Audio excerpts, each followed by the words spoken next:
श्री सत्य साई जिले में जिस क्षेत्र में एक कैंपस बना है वो अपने आप में विशेष है। ये क्षेत्र अध्यात्म, राष्ट्र निर्माण और सुशासन से जुड़ी हमारी विरासत का प्रतिनिधित्व करता है। आप सब जानते हैं कि पुट्टपर्ती में श्री सत्य साईं बाबा की जन्मस्थली है। ये महान स्वतंत्रता सेनानी पद्मश्री श्री कल्लुल सुब्बाराव की भूमि है। प्रसिद्ध पपेट्री आर्टिस्ट दलाभाई चलापति राव को इस क्षेत्र में ने नई पहचान दी है। इस धरती से विजयनगर के गौरवशाली राजवंश के सुशासन की प्रेरणा मिलती है। ऐसी प्रेरणादायी जगह पर नैसीन का यह नया कैंपस बना है।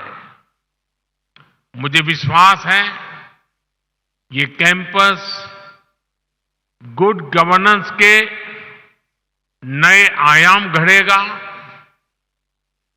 देश में ट्रेड और इंडस्ट्री को नई गति देगा। साथियों, आज तिरुवल्लुवर दिवस भी है। संत तिरुवल्लुवर ने कहा था, उरु पोरुलम उल्गु पोरुलम तन्वोन्नार तिरुपोलम वेंदन पोड़ू, यानी राजस्व के रूप में प्राप्त राजकीय कर और शत्रु से जीते हुए धन पर राजा का ही अधिकार होता है। अब लोकतंत्र में राजा तो होते नहीं, राजा तो प्रजा होती है और सरकार प्रजा की सेवा का काम करती है। इसलिए सरकार को पर्याप्त राजस्व मिलता रहे, उसमें आपकी बहुत बड़ी भूमिका है। साथियों, यहां आने से पहले मुझे पवित्र लेपाक्षी में वीरभद्र मंदिर जाने का सौभाग्य मिला है। मंदिर में मुझे रंगनाथा रामायण सुनने का अवसर मिला। मैंने वहां भक्तों के साथ भजन कीर्तन में भी हिस्सा लिया। मान्यता का है कि यहीं पास में भगवान श्री राम का जटायु से संवाद हुआ था। आप जानते हैं कि अयोध्या में श्री राम के भव्य मंदिर में प्राण प्रतिष्ठा से पूर्व मेरा 11 दिन का व्रत अनुष्ठान चल रहा है। ऐसी पुण्य अवधि में यहां ईश्वर से साक्षात आशीर्वाद पाकर मैं धन्य हो गया। आजकल तो पूरा देश राममय है, राम जी की भक्ति में सराबोर है। लेकिन साथियों, प्रभु श्री राम का जीवन विस्तार, उनकी प्रेरणा, आस्था भक्ति के दायरे से कहीं ज्यादा है। प्रभु राम गवर्नेंस के, समाज जीवन में सुशासन के ऐसे प्रतीक हैं जो आपके संस्थान के लिए भी बहुत बड़ी प्रेरणा बन सकते हैं। साथियों, महात्मा गांधी कहते थे कि राम राज्य का विचार ही सच्चे लोकतंत्र का विचार है। गांधी जी ने ऐसा कहने के पीछे वर्षों का उनका अध्ययन था, उनका दर्शन था। राम राज्य यानी एक ऐसा लोकतंत्र जहां हर नागरिक की आवाज सुनी जाती थी और उसे उचित सम्मान मिलता था। राम राज्य वासियों से कहा गया है, जो राम राज्य के निवासी थे, वहां के नागरिक थे, उनके लिए कहा गया है, राम राज्य वासित्वम प्रोच्छस्वते शिरम न्यायार्थम युद्धस्व सर्वेषु समम चर परिपालय दुर्बलम विद्धि धर्मवरम प्रोच्चयस्वते शिरम राम राज्यवासीत्वम। अर्थात राम राज्यवासियों, अपना मस्तक ऊंचा रखो, न्याय के लिए लड़ो, सबको समान मानो, कमजोर की रक्षा करो, धर्म को सबसे ऊंचा जानो, अपना मस्तक ऊंचा रखो, तुम राम राज्य के वासी हो। राम राज्य सुशासन के इन्हीं 4 स्तंभों पर खड़ा था, जहां सम्मान से, बिना भय के हर कोई सिर ऊंचा करके चल सके, जहां हर नागरिक के साथ समान व्यवहार हो, जहां कमजोर की सुरक्षा हो और जहां धर्म यानी कर्तव्य सर्वोपरि हो। आज 21वीं सदी के आपके आधुनिक संस्थान के 4 सबसे बड़े ध्येय यही तो है।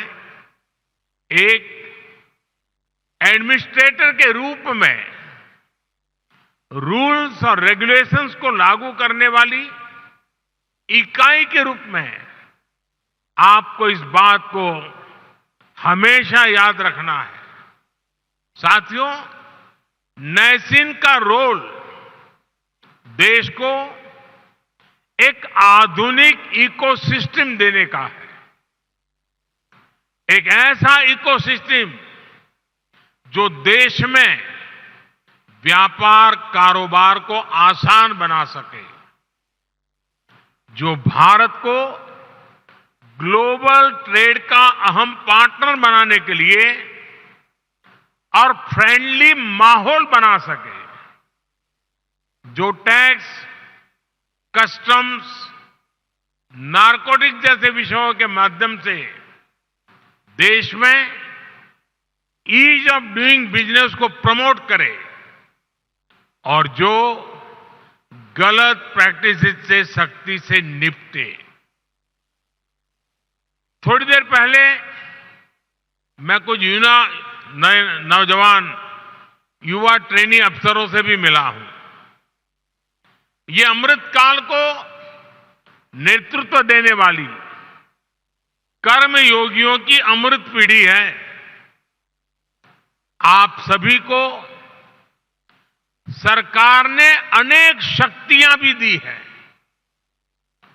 इस शक्ति का उपयोग आपके विवेक पर निर्भर करता है और इसमें भी आपको प्रेरणा प्रभु श्री राम के जीवन से मिलेगी। एक प्रसंग में भगवान राम लक्ष्मण से कहते हैं, नेयम मम मही सौम्य दुर्लभा सागरांबरा। न हि क्षयेयम धर्मेण शक्रत्वमपि लक्ष्मण। यानी मैं चाहूं तो सागर से घिरी ये धरती भी मेरे लिए दुर्लभ नहीं है, लेकिन अधर्म के रास्ते पर चलते हुए अगर मुझे इंद्रप्रस्थ भी मिले तो मैं स्वीकार नहीं करूंगा। हम तो अक्सर देखते हैं कि छोटे छोटे लालच में ही कई बार लोग अपने कर्तव्य, अपनी शपथ को भूल जाते हैं।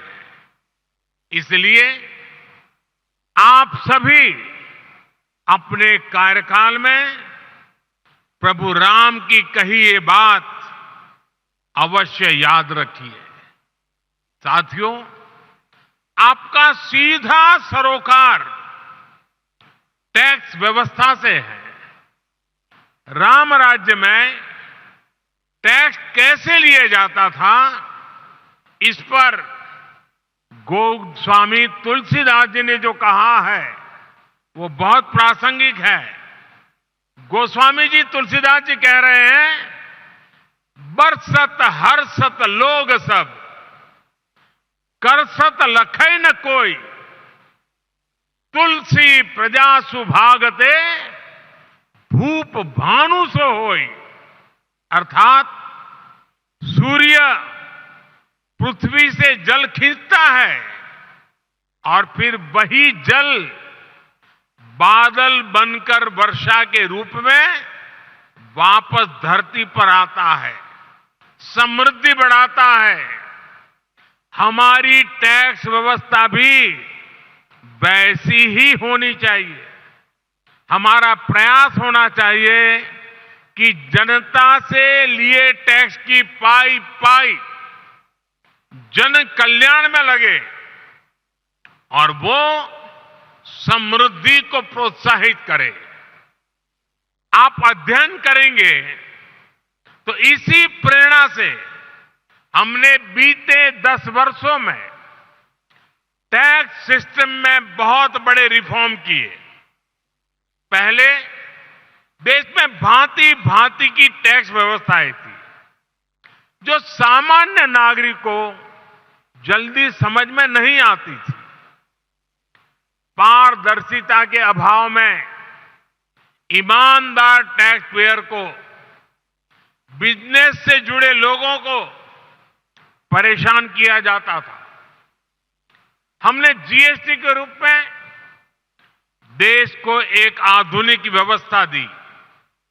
सरकार ने इनकम टैक्स सिस्टम को भी आसान बनाया। हमने देश में फेसलेस टैक्स असेसमेंट सिस्टम शुरू किया। इन सारे रिफॉर्म्स के कारण आज देश में रिकॉर्ड टैक्स कलेक्शन हो रहा है। और जब सरकार का टैक्स कलेक्शन बढ़ा है तो सरकार जनता का पैसा विभिन्न योजनाओं के जरिए जनता को लौटा भी रहा है। 2014 में सिर्फ 2 लाख रुपए तक ही 2 लाख तक की इनकम पर ही टैक्स छूट थी। हमने 2 लाख से बढ़कर के सीमा 7 लाख रुपए तक पहुंचा दी। 2014 के बाद से हमारी सरकार ने टैक्स में जो छूट दी है, जो रिफॉर्म किए हैं, उससे देशवासियों को करीब करीब 2.5 लाख करोड़ रुपए टैक्स की बचत हुई है। सरकार ने नागरिक कल्याण की बड़ी योजनाएं बनाई हैं। आधुनिक इंफ्रास्ट्रक्चर पर रिकॉर्ड निवेश कर रही है। और आप देखिए, आज जब देश का टैक्स पेयर ये देख रहा है कि उसके पैसे का सही इस्तेमाल हो रहा है, वो भी आगे बढ़कर टैक्स देने को तैयार हुआ है। इसलिए बीते वर्षों में टैक्स देने वालों की संख्या लगातार बढ़ रही है। यानी हमने जो कुछ जनता से लिया वो जनता के चरणों में ही समर्पित कर दिया। यही तो सुशासन है, यही तो राम राज्य का संदेश है। साथियों, कि संसाधनों का ऑप्टिमम यूटिलाइजेशन कैसे हो। अतीत में हमारे यहां प्रोजेक्ट्स को अटकाने, लटकाने और भटकाने की एक प्रवृत्ति रही है। इसके कारण देश का बहुत बड़ा नुकसान होता है।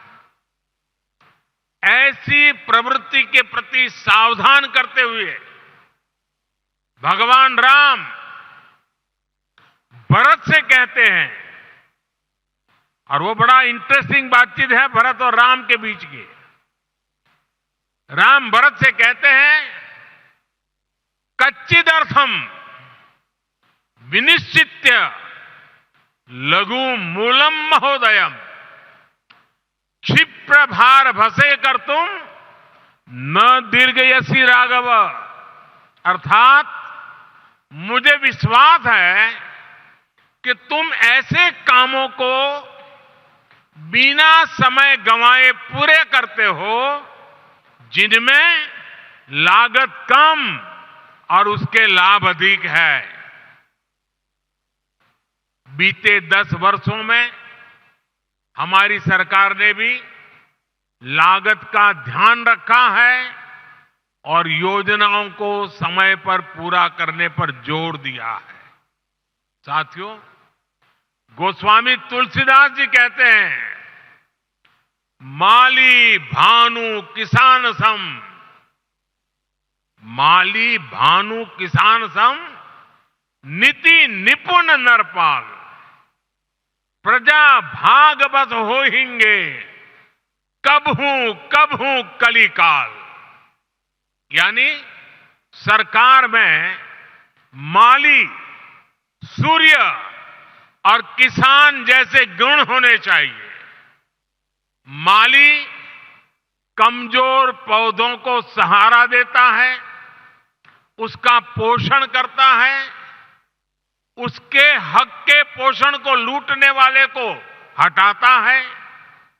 वैसे ही सरकार को, सिस्टम को गरीब से गरीब का संबल बनना चाहिए, उन्हें सशक्त करना चाहिए। सूर्य भी अंधेरे का नाश करता है, वातावरण की शुद्धि करता है और बारिश में मदद करता है। बीते 10 वर्षों में गरीब, किसान, महिला और युवा, इन सबको हमने ज्यादा से ज्यादा सशक्त किया है।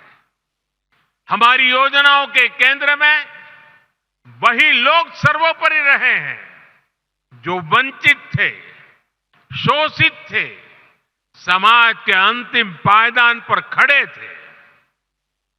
बीते 10 वर्षों में लगभग 10 करोड़ फर्जी नामों को हमने कागजों से बाहर किया है। आज दिल्ली से निकला एक एक पैसा उस लाभार्थी के बैंक अकाउंट में पहुंचता है जो इसका हकदार है। भ्रष्टाचार के विरुद्ध लड़ाई, भ्रष्टाचारियों पर एक्शन सरकार की प्राथमिकता रही है। आप सभी को इन्हीं प्राथमिकताओं को ध्यान में रखकर अपना कार्य करना ही चाहिए। साथियों, राष्ट्र के विकास के लिए राज्य का विकास इस भावना के साथ जो काम हुआ है, इसके सुखद परिणाम आज हमें मिल रहे हैं। आपको कल रिलीज हुई नीति आयोग की ताजा रिपोर्ट की जानकारी अवश्य हुई होगी। जब कोई सरकार गरीबों के प्रति संवेदनशील होती है, जब कोई सरकार साफ नियत से गरीबों की परेशानी दूर करने के लिए काम करती है, तो उसके परिणाम भी निकलते हैं। नीति आयोग ने कहा है कि हमारी सरकार के 9 साल में देश में करीब करीब 25 करोड़ लोग गरीबी से बाहर निकले हैं। जिस देश में दशकों तक गरीबी हटाओ के नारे दिए जाते रहे, उस देश में सिर्फ 9 साल में करीब 25 करोड़ लोगों का गरीबी से बाहर निकलना ऐतिहासिक है, अभूतपूर्व है। 2014 में सरकार में आने के बाद से हमारी सरकार ने जिस तरह गरीब कल्याण को प्राथमिकता दी, ये उसका नतीजा है। मेरा हमेशा से ये मानना है कि देश के गरीब में वो सामर्थ्य है कि अगर उसे साधन दिए जाएं, संसाधन दिए जाएं, तो वो गरीबी को खुद परास्त कर देगा। आज हम यही होता हुआ देख रहे हैं। हमारी सरकार ने गरीबों की सेहत पर खर्च किया, शिक्षा पर खर्च किया, रोजगार स्वरोजगार पर खर्च किया, उनकी सुविधाएं बढ़ाई, और जब गरीब का सामर्थ्य बढ़ा, उसे सुविधा मिली, तो वो गरीबी को परास्त करके सीना तानकर गरीबी से बाहर निकलने लगा। 22 जनवरी को अयोध्या में राम मंदिर में प्राण प्रतिष्ठा से पहले एक और शुभ समाचार देश को मिला है। भारत में गरीबी कम हो सकती है, ये बात हर किसी को एक नए विश्वास से भरने वाली है, देश का आत्मविश्वास बढ़ाने वाली है। भारत में कम होती है गरीबी, देश में नियो मिडिल क्लास का दायरा भी लगातार बढ़ा रही है। आप इकोनॉमी की दुनिया के लोग जानते हैं कि नियो मिडिल क्लास का बढ़ता हुआ ये दायरा इकोनॉमिक एक्टिविटीज को कितना ज्यादा बढ़ाने जा रहा है। निश्चित तौर पर ऐसे में आपको नैसीन को और ज्यादा गंभीरता के साथ अपना दायित्व निभाना है। साथियों, आपको याद होगा, लाल किले से मैंने सबका प्रयास की बात कही थी। सबका प्रयास का महत्व क्या होता है, इसका उत्तर भी हमें प्रभु श्री राम के जीवन से ही मिलता है। श्री राम के सामने विद्वान, बलशाली और संपन्न लंकाधिपति रावण की विराट चुनौती थी। इसके लिए उन्होंने छोटे छोटे संसाधनों, हर प्रकार के जीवों को इकट्ठा किया, उनके साझे प्रयासों को एक विराट शक्ति में बदला और अंत में सफलता राम जी को ही मिली। ऐसे ही विकसित भारत के निर्माण में भी हर अधिकारी, हर कर्मचारी, हर नागरिक की अहम भूमिका है। देश में आय के साधन बढ़े, देश में निवेश बढ़े, देश में व्यापार कारोबार करना आसान हो, इसके लिए हम सभी को मिलकर काम करना है। सबका प्रयास, इस मंत्र को लेकर के चलना है। नैसीन का यह नया कैंपस अमृतकाल में सुशासन की प्रेरणा स्थली बने, इसी कामना के साथ आप सभी को फिर से बहुत बहुत बधाई, धन्यवाद।